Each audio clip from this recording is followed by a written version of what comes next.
میلاد النبی محفل صلی اللہ علیہ وآلہ وسلم خصوصی خطاب جگر گوشہ سلطان العارفین صاحبزادہ پیر سلطان فیاض الحسن سروری قادری۔ یہ فیصلہ کرو کہ یہ تن بھی، یہ من بھی، یہ بچے بھی، یہ عزت بھی مدینے والے پر قربان ہے۔ نعت خوان حافظ کریم سلطان۔ یا رسول اللہ۔ میلاد ہاؤس 300 والر رینج بلیک پن، مورخہ 1 فروری ہفتہ شام 7:30 بجے۔ اس محفل میں 2 عمرے کے ٹکٹ بذریعہ قرعہ اندازی دیے جائیں گے۔ رابطے کے لیے نمبر نوٹ فرما لیں۔ عورتوں کے لیے خصوصی انتظام ہے۔ الحمدللہ رب العالمین والصلاة والسلام علی اشرف الانبیاء والمرسلین، اما بعد، اعوذ باللہ من الشیطان الرجیم، بسم اللہ الرحمن الرحیم۔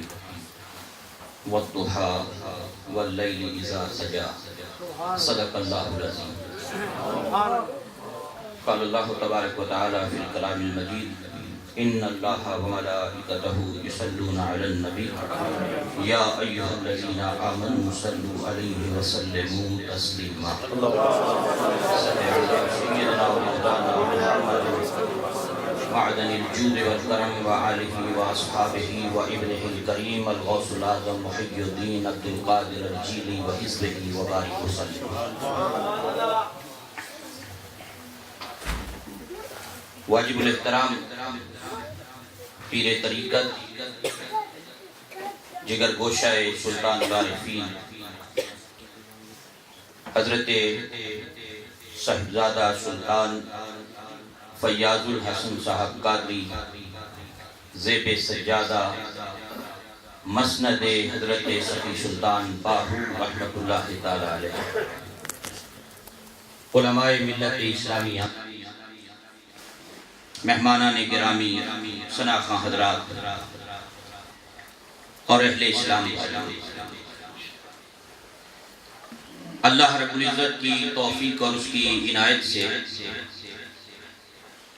آج میلاد ہاؤس بلیک برن میں ذکر تاجدار کونین صلی اللہ علیہ وسلم کی اس سالانہ بابرکت محفل پاک میں ہم سب حاضر ہیں۔ اللہ رب العزت اس مجلس مبارکہ کے فیوض و برکات سے ہم سب کو وافر حصہ نصیب فرمائے۔ یہ محافل اس ماہ مبارک میں دنیا بھر میں اہل اسلام سجاتے چلے آئے ہیں۔ ابھی خوبصورت کلام آپ حضرات نے سماعت کیا، حافظ کریم سلطان صاحب نے جو سب سے پہلا کلام پڑھا، میں اسی کی مناسبت سے کچھ باتیں آپ حضرات کی خدمت میں عرض کرنا چاہوں گا۔ میرا ذہن تو پہلے کچھ اور تھا گفتگو کرنے کا، لیکن اس میں جو پہلے اشعار تھے، جب حسن تھا ان کا جلوہ نما، انوار کا عالم کیا ہوا۔ حضرات، یہ جو چہرہ ہے نا انسان کا، یہ کسی بھی شخص کے من کا آئینہ دار ہوتا ہے۔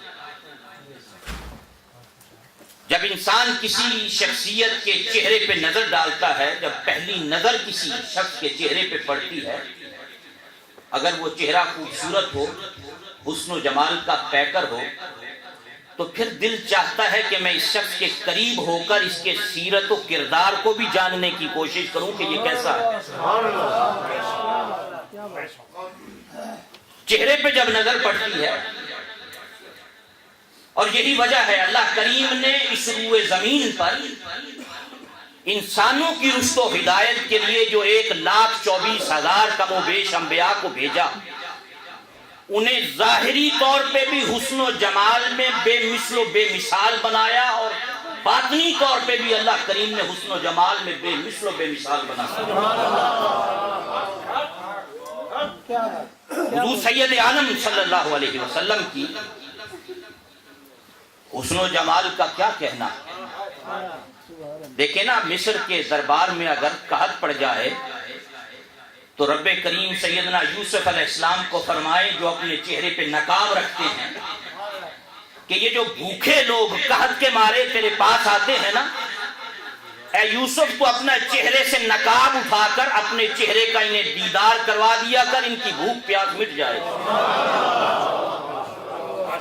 3 مہینے رجی خلقت بیک یوسف کنعانی، 3 مہینے رجی خلقت بیک یوسف کنعانی، وہ جنا محمد عربی جتھا اور رجے دوئی جہاں۔ نعرہ تکبیر، نعرہ رسالت، جنا محمد عربی لکھا۔ یہ جو سلطان العارفین رحمت اللہ علیہ فرماتے نا، یہ تن میرا چشمہ ہوئے، سبحان اللہ، میں مرشد ویکھنا رجا ہوں۔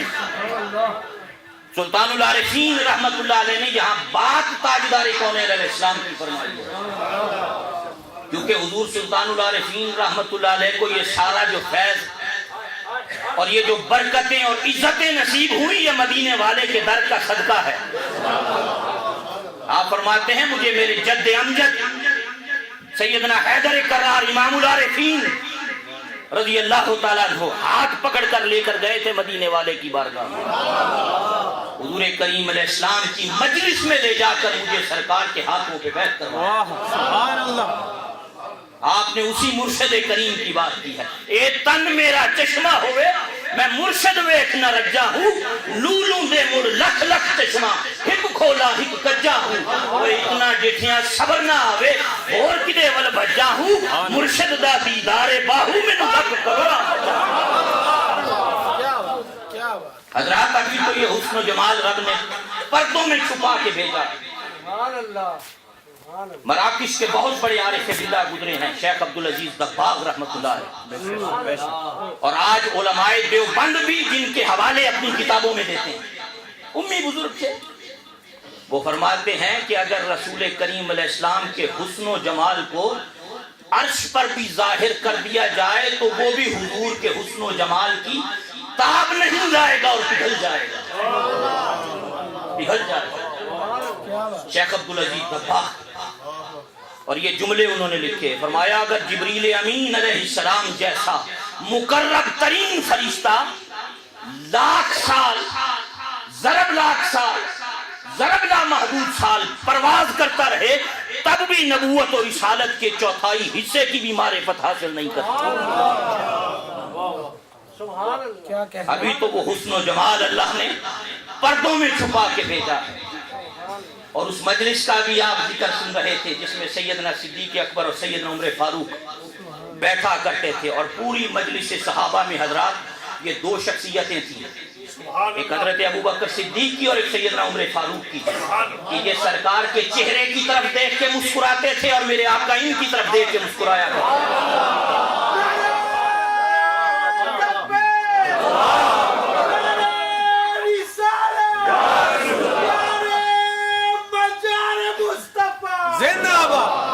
اللہ اکبر۔ حضرات یہ ایسا چہرہ جس کے حسن و جمال کا کیا کہنا۔ سیدنا اویس کرنی نے پوچھا تھا حضرت عمر فاروق سے، جب وہ جبہ لے کر گئے نا سرور عالم صلی اللہ علیہ وسلم کا، تو انہوں نے پوچھا حضرت عمر سے کیا تم نے سرکار کو دیکھا؟ انہوں نے عرض کی حضور ہم نے نہیں دیکھا تو اور کس نے دیکھا؟ ہم تو ہر وقت مدینے والے کی خدمت میں رہنے والے لوگ ہیں، رب کا ہم پر یہ کرم تھا۔ مسکرا پڑے، فرمایا جو تم نے دیکھا وہ تو ایک پرتاؤ تھا، رب نے مصطفیٰ کے حسن کو پردوں میں چھپا کے رکھا۔ فرمایا اگر وہ ظاہر کر دیا جاتا تو اس دنیا میں کسی آنکھ میں وہ تاب ہی نہیں کہ وہ مدینے والے کے حسن و جمال کو تک سکے۔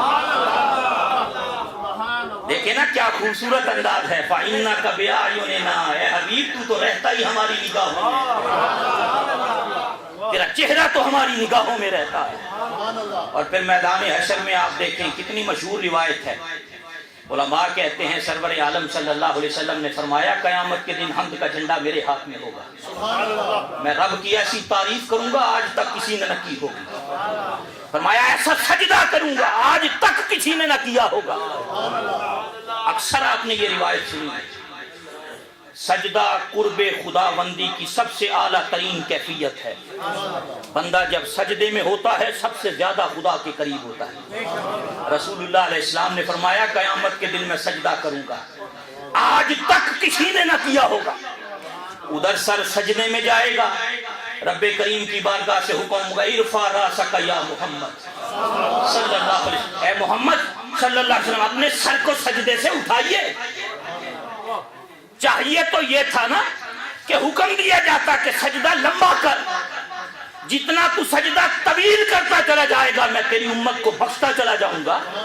لیکن یہاں سر سجدے میں گیا, حکم ہوا ارفع راسک یا محمد, سر کو اٹھائیے, چہرہ سامنے لائیے, سل پھر سوال کیجئے, اشفا پھر شفاعت کیجئے, تو شفا ہم آپ کی شفاعت کو قبول کریں. اہل محبت نے بڑی خوبصورت بات کہی. انہوں نے فرمایا رب نے سجدے سے اٹھا کر چہرہ سامنے لانے کا حکم دیا. کوئی یہ نہ کہے کہ آج بھی بات سجدے سے بنی ہے مصطفیٰ, آج بات تیرے چہرے سے بنی ہے. تیرا چہرہ سامنے ہوگا, تو مانگتا چلا جا, میری رحمت عطا کرتی چلی جا.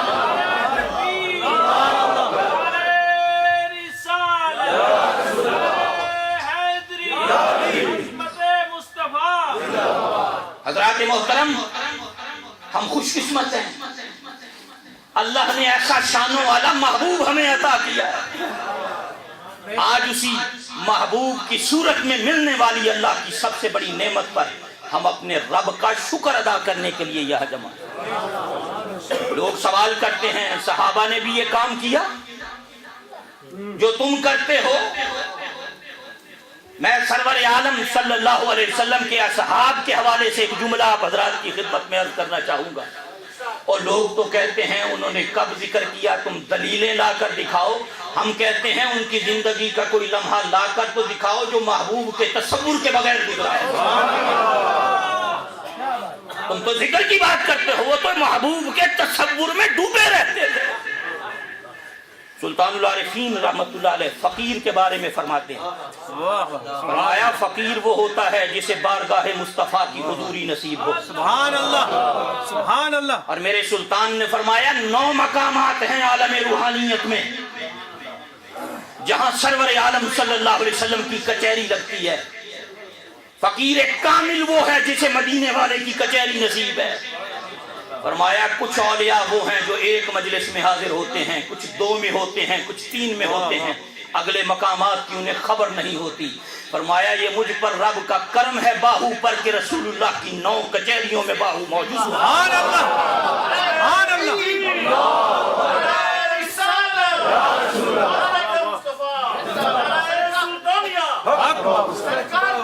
مرحبا مرحبا مرحبا. آپ پڑھ کر دیکھیں میرے شیخ کی کتابیں ہیں. فرماتے ہیں فقیر بظاہر لوگوں تمہارے ساتھ بیٹھا ہوتا ہے لیکن باطن وہ 24 آور مصطفیٰ کی بارگاہ میں موجود ہے. شیخ ابو العباس مرسی مصر کی عظیم شخصیت, امام بوصیری کے مزار کے سامنے اسی چوک میں ان کا مزار ہے. اور فرمایا لوگوں اگر ایک لمحے کے لیے بھی, ایک لحظہ کے لیے بھی مدینے والا کا چہرہ میری نگاہوں سے اوجھل ہو جائے میں اپنے آپ کو مسلمان ہی نہیں سمجھتا. آپ عارفین کی باتیں پڑھ کر دیکھیں, سلطان العارفین نے وہ ساری باتیں کی ہیں.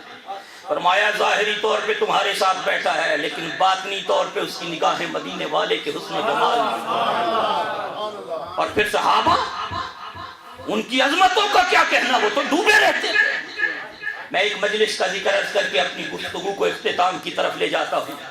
حضرت معاویہ رضی اللہ تعالیٰ عنہ ارشاد فرماتے ہیں سرور عالم صلی اللہ علیہ وسلم کے اصحاب مسجد نبوی میں بیٹھے ہوئے تھے, مسجد نبوی کے اندر. اللہ اکبر. حضور کریم علیہ السلام حجرے سے تشریف لائے اور میرے آقا کریم علیہ السلام نے ان سے آ کر پوچھا ما اجلسکم, اور یہ جلسہ کیسا ہے. سیدنا امیر معاویہ رضی اللہ تعالیٰ عنہ روایت فرماتے ہیں, مصنف ابن ابی شیبہ کی روایت, امام طبرانی نے اس کو لکھا, امام حاکم بیان کرتے ہیں, امام احمد بن حنبل اس کو روایت کرتے ہیں. تاجدار کونین علیہ السلام نے ان مجلس میں بیٹھے ہوئے, مسجد میں بیٹھے ہوئے لوگوں سے پوچھا یہ جلسہ کیسا ہے. ما اجلسکم, اور یہ جلسہ کیسا. یہ اکٹھے کیوں بیٹھے ہوئے ہو؟ کیا عرض کرتے ہیں؟ جلسنا، ہم نے جلسہ اس لیے سجایا ہے کہ ہم اپنے رب کا شکر ادا کریں، اس نے اسلام کی نعمت عطا کی ہے، اور ساتھ ہی اس بات پر بھی رب کا شکر ادا کریں کہ اس نے اپنا حبیب ہمیں عطا کیا، اس نے اپنا محبوب ہمیں عطا کیا۔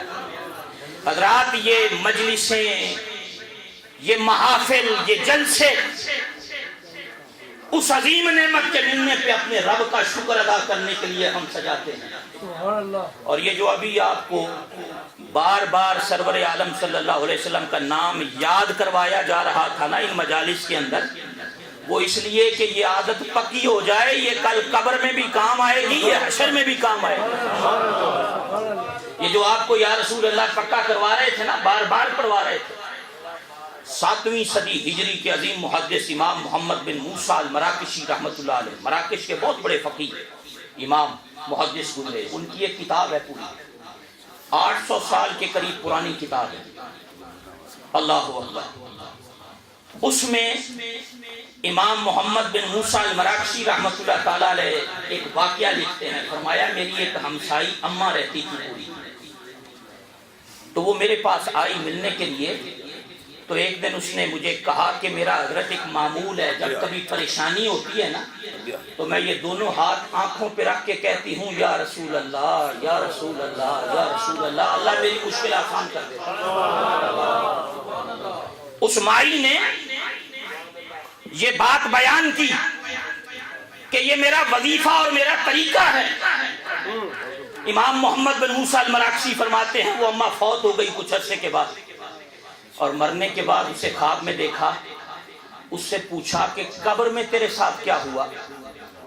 وہ کہنے لگی جب آپ مجھے دفن کر کے گئے نا تو میری قبر میں 2 بندے آ گئے، اور جیسے ہی میں نے انہیں دیکھا تو یہ ہاتھ آنکھوں پہ رکھ کے کہا یا رسول اللہ، یا رسول اللہ، یا رسول اللہ، بھائی یہ کہنا ہی تھا، پھر وہ واپس چلے گئے، بڑے آرام سے زندگی بسر کر رہی۔ امام محمد بن موسیٰ المراکشی فرماتے ہیں لوگوں، دنیا میں جو عادت پکی کر جاؤ گے وہ قبر میں بھی کام آئے گی، وہ حشر میں بھی کام آئے گی۔